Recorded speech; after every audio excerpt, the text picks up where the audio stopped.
Entering 1988, San Francisco 49ers coach Bill Walsh was haunted by the way his team's previous season had ended. In 1987, the 49ers rolled into the playoffs with the best record in football. That year we were 13 wins, 2 losses. We had everything going for us. We dominated the league in every statistic. We clearly were the best team in the National Football League. The San Francisco 49ers, owners of the best record in the NFL at 13-2. Tops in both offense and defense. The Niners, 11-point favorites today, and the pick of most of the experts to win it all again. In that game, number 79, Harris Barton, was a rookie offensive tackle. Success was only measured by winning Super Bowls. It was not, we got to the playoffs, we won 8 games, hey, I was all pro, I went to the Pro Bowl. It was, hey, did you win the Super Bowl? And if you didn't win the Super Bowl, hey, you know what, it was a terrible season. And so we came out against Minnesota, and then Anthony Carter just goes berserk. I mean, I don't even remember who the quarterback was, but every time I looked up at the big screen to see what the replay was, Anthony Carter was making some type of circus catch. Batted up and caught by Carter. A magnificent catch by Carter. Unbelievable. 227 yards and 10 catches for AC, Anthony Carter. The playoff loss to the Vikings in '87 was probably the most traumatic experience I've had in sports. Coming off the field, I just was so embarrassed, so humiliated. Our owner was beside himself, very, very angry and hurt. In private conversations, Eddie was so frustrated that he probably stated to other people he'd like to fire me. Well, those of us in football understand these kind of things occur.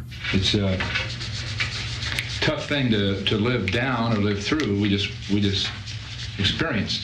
I mean, there isn't an easy way out. There isn't a way that you can avoid it. It's there and it'll live with us. But we just, in this particular game, for some reason, it struck every man in the room. We did not move. We did not hit. Don't expect kind words from the newspapers. They'll be on this one for months. But who the hell are they?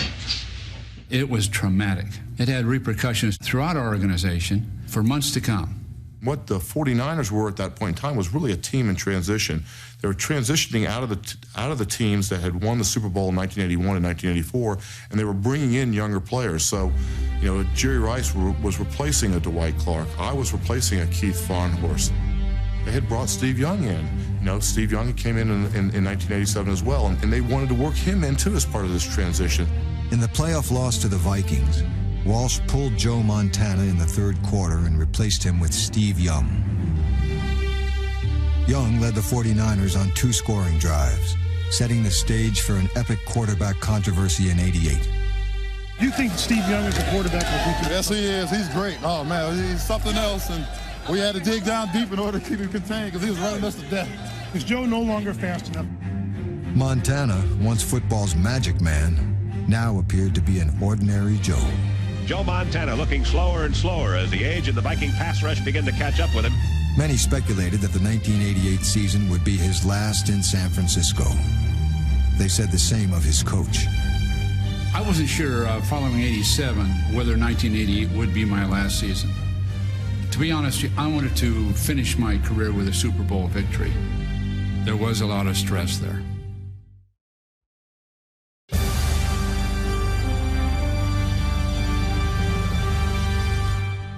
When we take that field, that line field, it's just like Marvin Hagler. That's what it's going to be like. We're going to be unloaded on somebody. They would buy into it. They could understand it when you say beat them to the punch. In the 49ers weight room, Walsh installed a speed bag.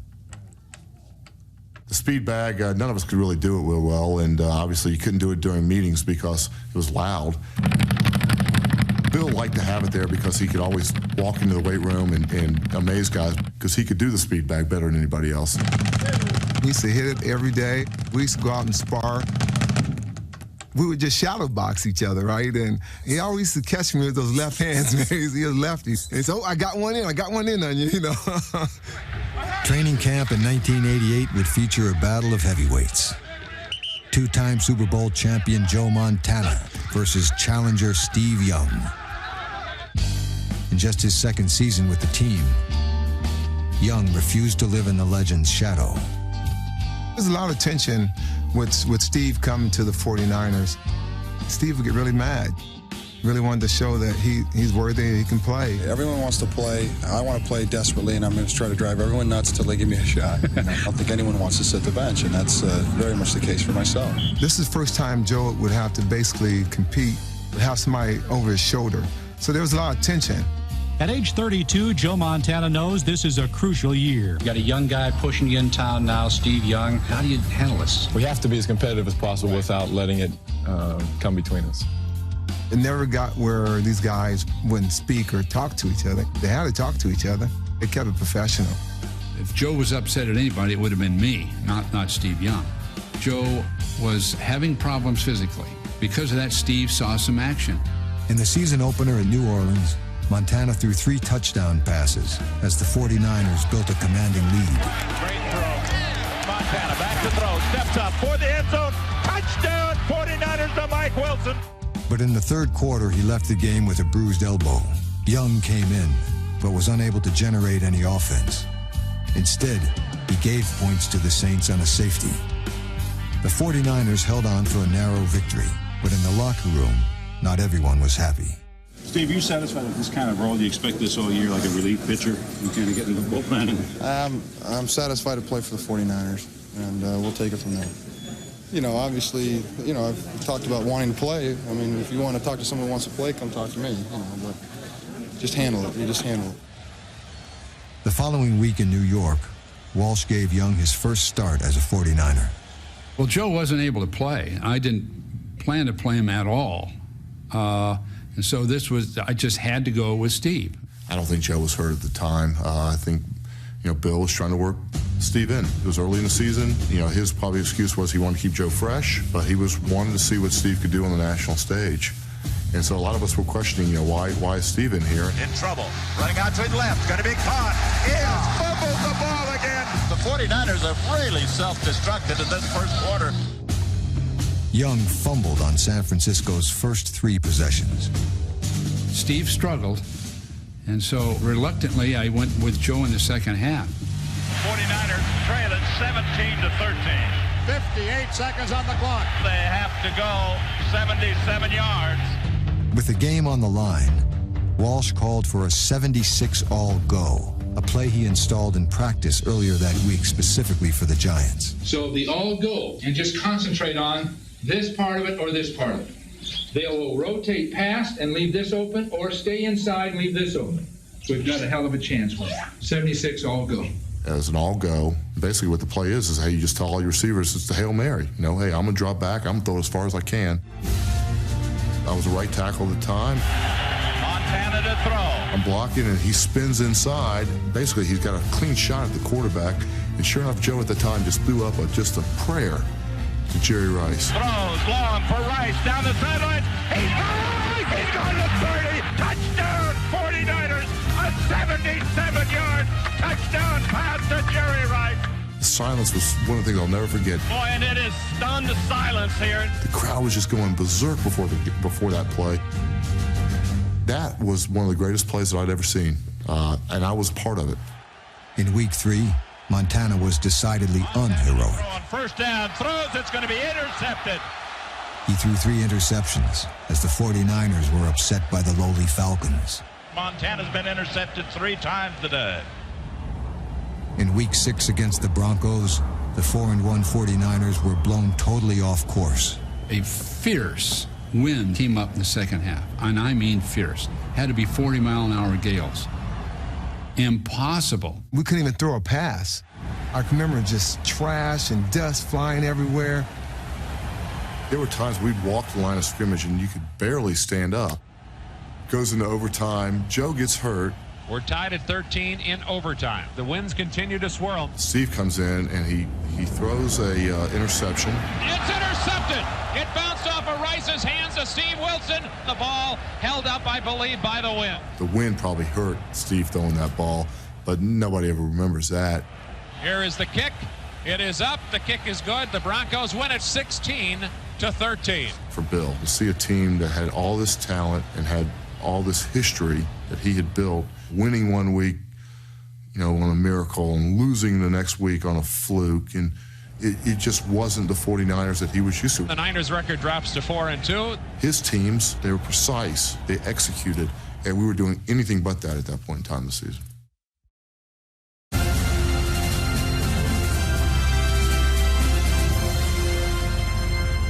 We've got to have everybody 100% fresh for this ball game. Somehow you've got to be fresh. In some cases it may mean a lot of sex, in others none. I don't know. I really enjoy the humor. That Danny White, he knows he's not going to play, so he's the guy mouthing off. We're going to kick your ass. If you can get everyone to laugh together, you can get everyone to get serious together. We've set a high standard for this ball club, the highest in football, maybe the highest football is seen, and we're not going to deteriorate regardless of who's in the game. Because the guy next to you suffers if you don't give it everything you've got. The thing is, you never want to do as a player with the 49ers is you never want to let the other guys down. You cannot let down because you're obligated to the men sitting next to you tonight. You can't let down. One of the first speeches Bill gave every year was, anybody who carries a football for the San Francisco 49ers was an extension of everybody else in this room. So Roger Craig, you carry the football, you're an extension of Harris Barton, who's blocking for you. You're an extension of Joe Montana, who hands the ball off to you. You're an extension of Michael Carter, who's playing defense. You're an extension of the fans of San Francisco. You're an extension of the guy who's cleaning your uniform. We give you that type of respect when we hand you the football. We were an extension to each other, and we believed in that. My responsibility for play action faking and things like that was just as big as Jerry Rice or John Taylor catching touchdown balls. It was such a team thing. It's not our athletic ability that's going to go out and knock the jocks off these guys. It's how we play as a team. I know they all want to win badly, they want to beat us, but damn it, they can't do it because we play better as a unit than they do. We know we're the best team. Let's just go out and prove it. To build team unity, Bill Walsh created the annual 49er Fishing Derby. Our facility in the training camp had a pond. It was pretty large. Going by it one day on my bike, I thought, wait a minute, if there were fish in there, we could have a fishing derby. So what they're going to do is stock this thing with fish tomorrow. And Friday we're going to have a barbecue. Everybody will have a pole. I don't want any pole fights, anything like that. We filled that thing with catfish, and everybody got a rod. We had teams, the defensive backs versus the offensive line. We had individual prizes. We had a catfish feed that night. So it turned out to be quite a tradition. They stocking it with trout, right? Catfish. Walsh's stocking of the pond with catfish was a source of unintentional humor to the team. For catfish was the nickname of starting running back Roger Craig. If you hook Roger, you don't get the $100. Freddie Solomon named me Catfish. When I run through the holes, my eyes expand. It's not that I'm afraid to get hit or anything. I like to see where I'm going. So I just swim through the holes, you know? Craig's nickname became a punchline for the former boxer, Coach Walsh. He had this artist draw a picture of me looking like a catfish with bug eyes, you know, with 33 on, you know, swimming through the hole. The team just crack up laughing, you know, so this is a way of loosening us up for a big game, and he was known for that. Craig's superhero-like strength changed the perception of the 49ers as a finesse team. So did his high-knee running style. I was a high hurdler in high school and in college, and my coach in high school used to tell me, get your knees up. We used to run through those tires, you know. You got to get your knees up or else you'll fall on your face. In one game in high school, I knocked out like three guys in the same game. You know, lifting your knees up is kind of like a weapon for me because people then shied away from tackling me. I use it to my advantage.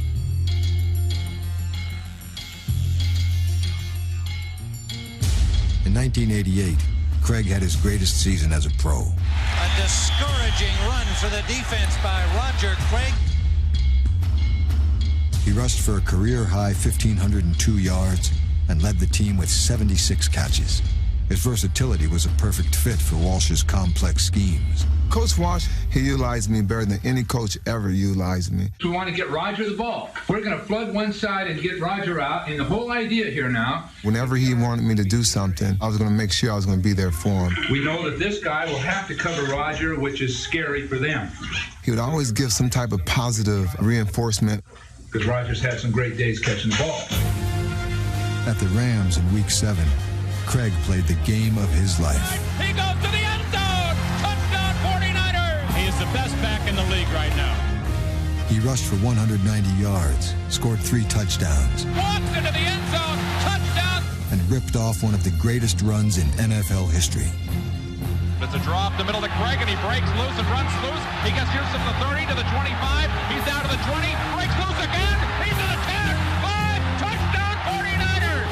Oh, what a bonanza. Spectacular run by Roger Craig. I remember watching it that night on the newscast, thinking to myself, was I in the same game as this guy? This is something like, I don't know, this is a Hall of Fame clip here. Did pull the team together. It did exemplify, that '88 season, looking back on it. That run against the Rams exemplified what I was all about as a player. Endurance, the strength, the power, the speed, to do all that in one run. He was busting people. He knocked a couple people down, knocked a couple of his own players out of the way. Might be the best run of his career. When I see that run, I still get goosebumps. That's highlight reel material forever.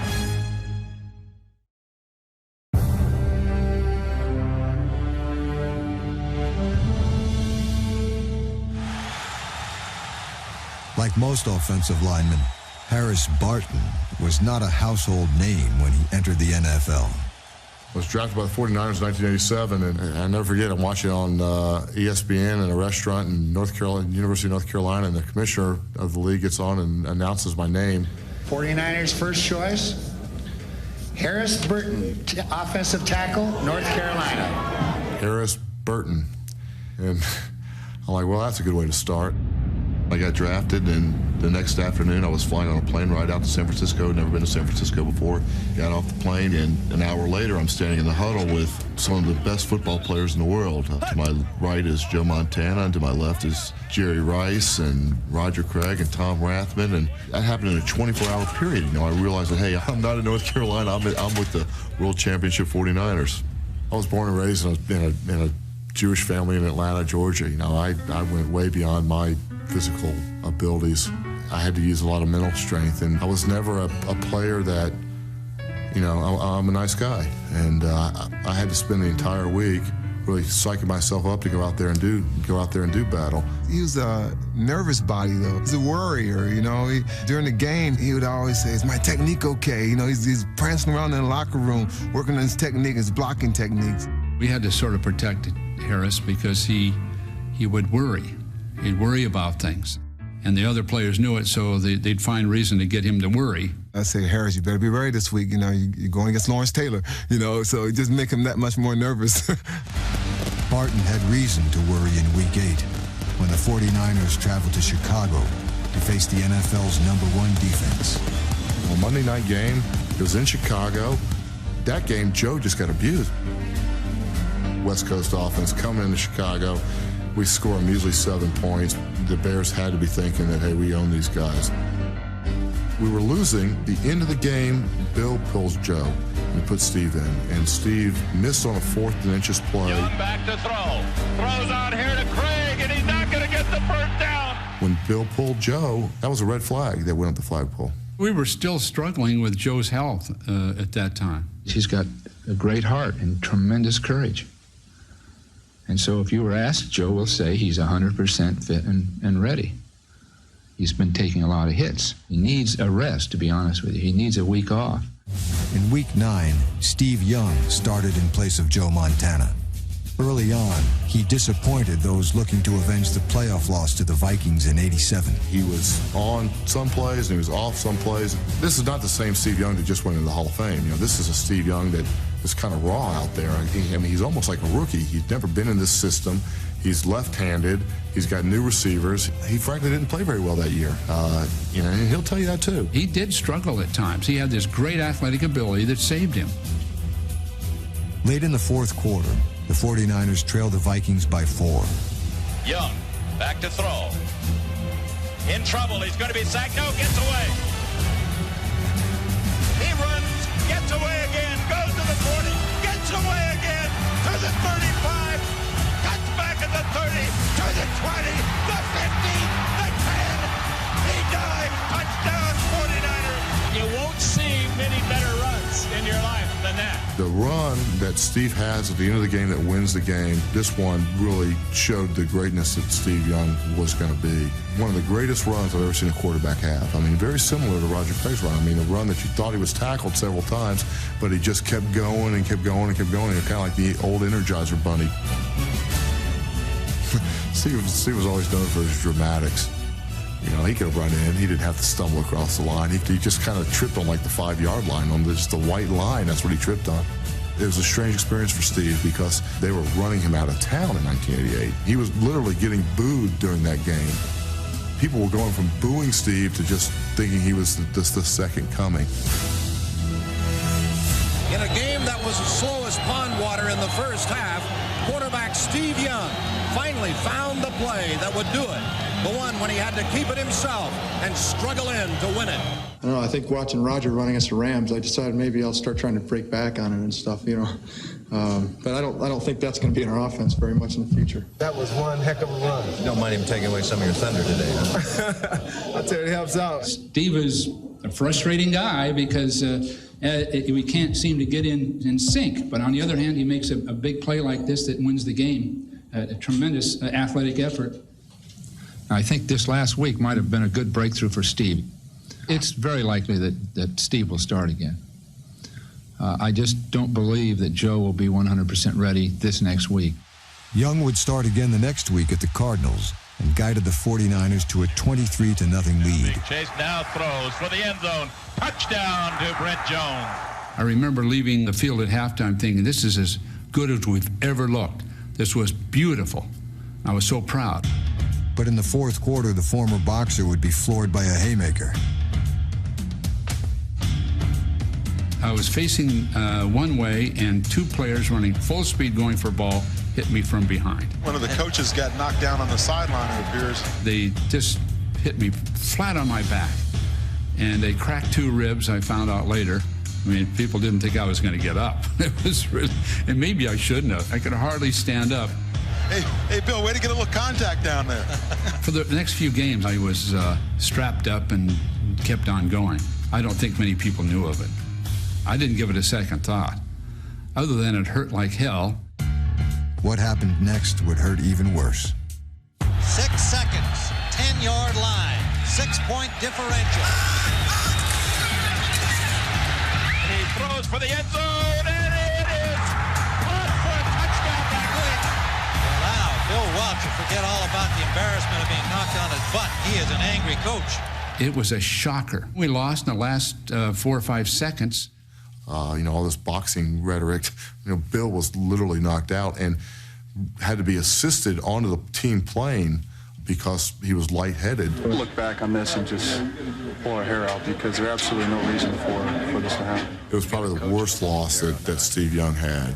You know, he always would say afterwards, you know, in private that if we win that game, you know, he's a starting quarterback. And he's probably right. In Week 11, Joe Montana was called on to salvage the season.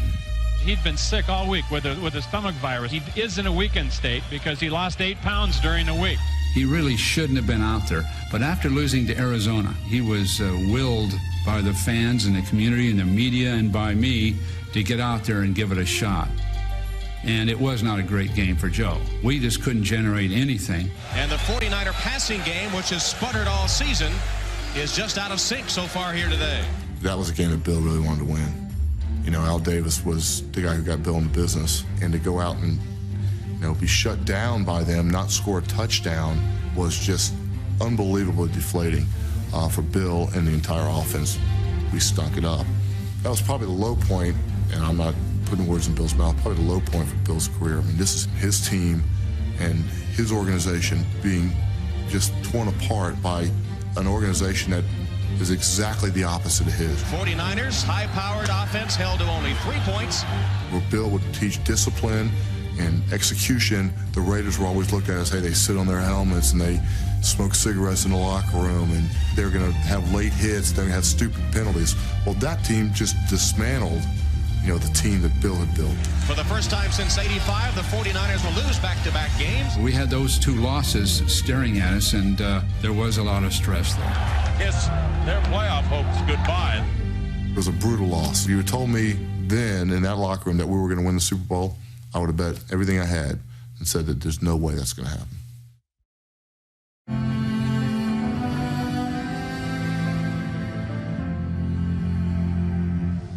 Remember walking into the 49er facility, and guys are saying to themselves, hey, what are you going to do in the offseason? Because there's no way we could make the playoffs. We're in a pretty tough division.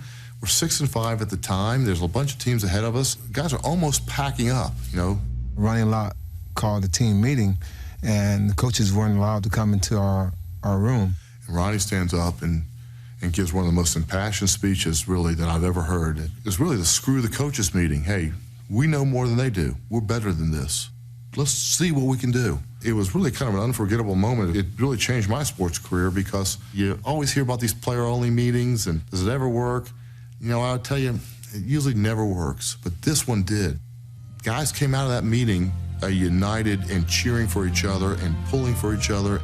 You got my back, I got yours type of attitude, and stick together and be brothers. And we could have easily went to a tank. Guys could easily start pointing fingers. We said, we don't want any fingers pointing. We're in this thing together.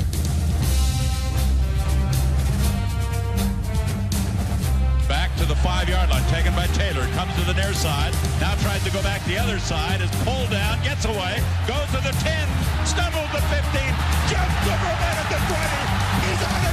Against the defending world champion Redskins, John Taylor's 95-yard punt return broke the game open and changed the course of the 49ers season. Joe Montana also came to life in a 37-21 victory. Everything was in sync following the Redskins' victory. Offensively, Joe Montana had now recovered completely. So we had Joe back. The 49ers won 4 of their final 5 games to finish the season 10-6. Touchdown 49ers. What a play by Montana. Steps up, throws, has Taylor wide open. 45, 40, in front, 30. Touchdown 49ers. They clinched the NFC West title and headed into a much-anticipated playoff rematch with the Vikings. I think everybody was looking to play the Vikings. That would have give us a chance to redeem ourselves somewhat from that loss the previous year. Joe Montana threw 3 touchdown passes in the first half to Jerry Rice. Throws, touchdown Rice. 49ers take a 21-3 lead. We put them away right now, man. Keep working. Don't let up to nobody. This doesn't mean a thing. This just means we have to score a lot more. Keep it going. Don't mean nothing. The 49ers scorched the Vikings for 34 points. Now first through 30 to the 40, being chased. The last 7 coming on a classic catfish fry. Relieved by exercising the demons of '87, the players hoisted Bill Walsh on their shoulders. Even more surprising was the first speaker in the post-game locker room. Joe Montana very seldom gave motivational talks after the game, and he gave a talk.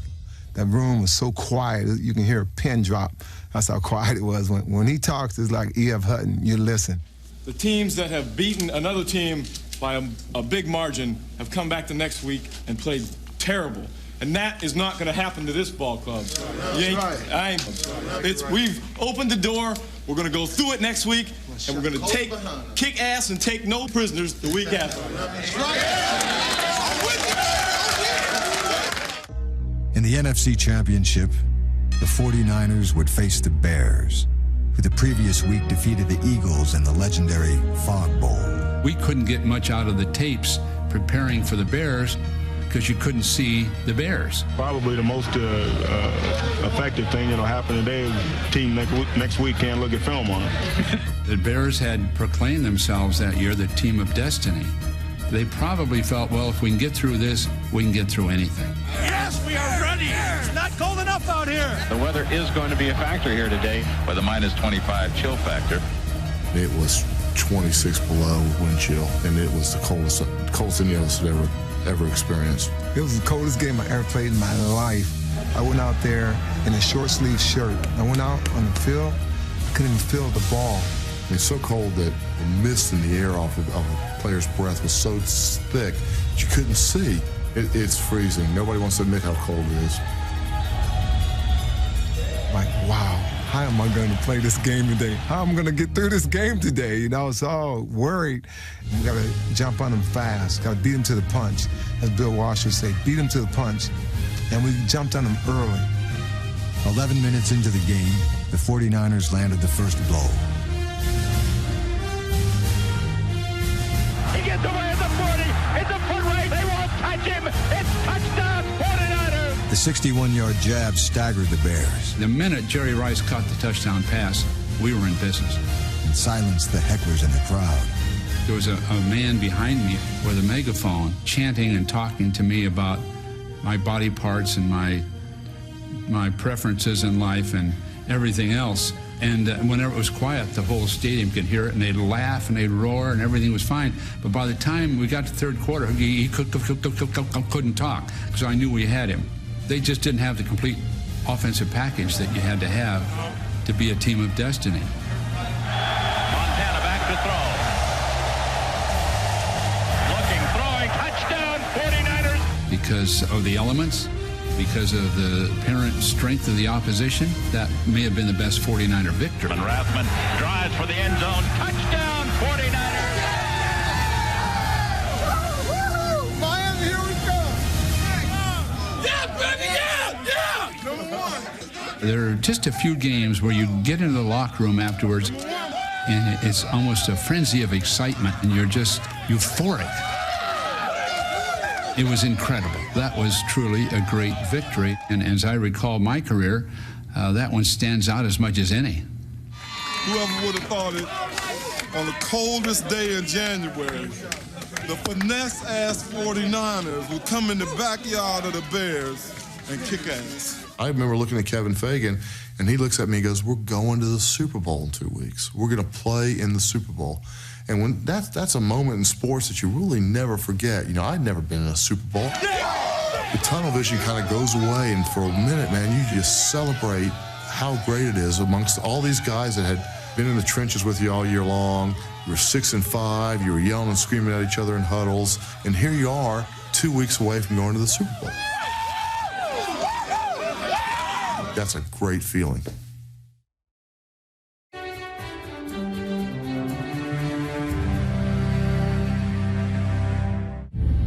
In the locker room, Bill Walsh was preparing for the big game the way he always did.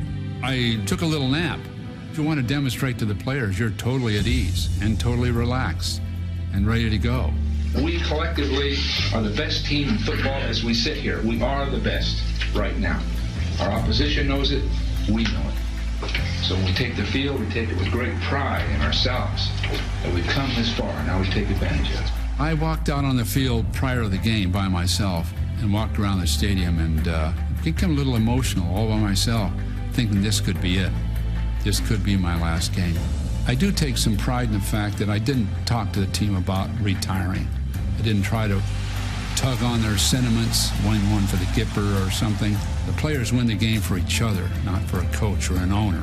Walsh's adversary in Super Bowl 23 would be his longtime friend, Sam Weiss. I'm so nervous I just wet myself, and don't do that. Weiss had been an assistant on Walsh's original 49ers staff and helped groom a young quarterback named Joe Montana. He knew number 16 was on. Joe is hot, so let's cover him. He's throwing good warm-ups. I guess that means something. In a wild Super Bowl, Montana tied the game at 13 early in the fourth quarter. That's right at the touchdown 49ers. That's another great throw by Montana. 3:38 is the time remaining, so it'll be about a 40-yard attempt. The Bengals regained the lead on a Jim Breach field goal. Long enough, and it is good. and with 3:20 left to go, the Bengals take a 16-13 lead. Walsh would have to go the distance for the win. The 49ers' last drive started on their own 8-yard line. We go running out on the field, and sure enough, they call a television timeout. And so we're all standing out in the huddle, and I was always an intense guy. I'm like, man, we have fought through it. We were 6-5. Man, we should be beating this team. We're behind by 3. We need to score a touchdown. This is crap. What are we doing?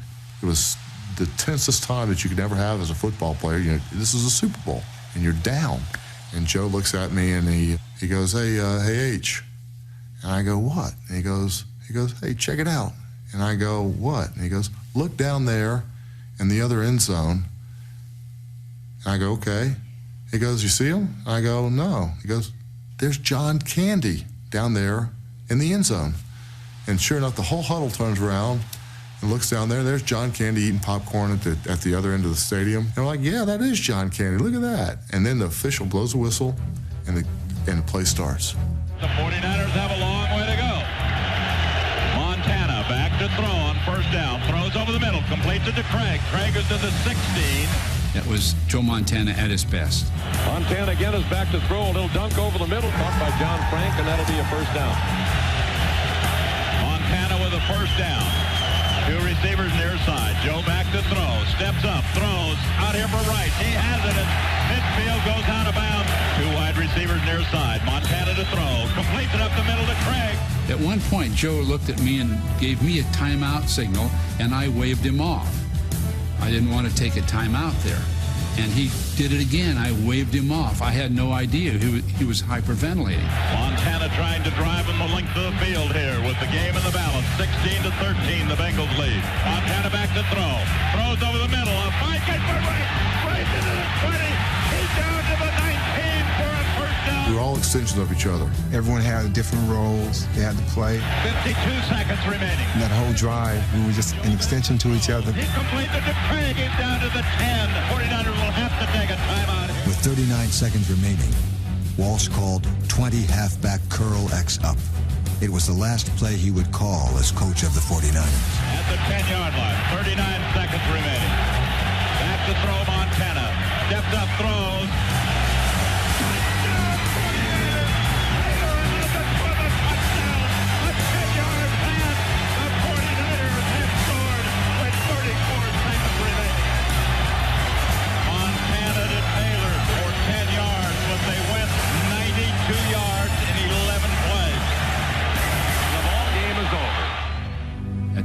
Time the touchdown was scored, in the midst of all that, I knew that would have been my last game. It was very emotional, and it was the wear and tear began to show. Sam Weich comes across the field to look for Bill Walsh. Also, I had a great affection for Sam Weich, because he and I had been like brothers. I love you. I love you. Congratulations. I am happy for you like I've never been, believe me. Congratulations. This is yours. You deserve it. I trusted him and had my arm around him, and he, in a sense, protected me, because I was starting to wind down from that point on, and he helped me off the field, really. Oh, man. That was a good game, huh?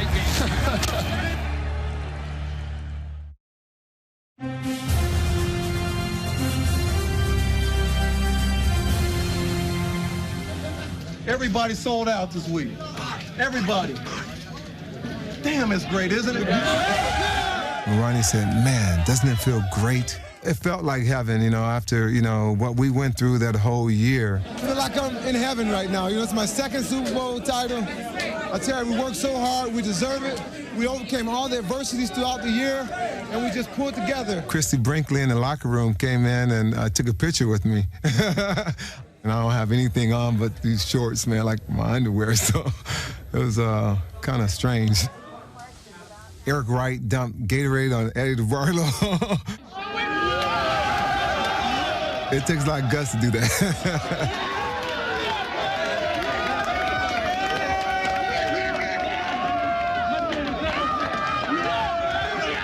It was interesting. After that game, I saw the men celebrating with Eddie DeBarlo and everyone, and almost felt like an outsider, almost in a matter of seconds. An outsider who just won the Super Bowl. I think it was time for me to leave. This is a tough moment in a way, because was this the final game on the sideline for a great coach, Bill Walsh?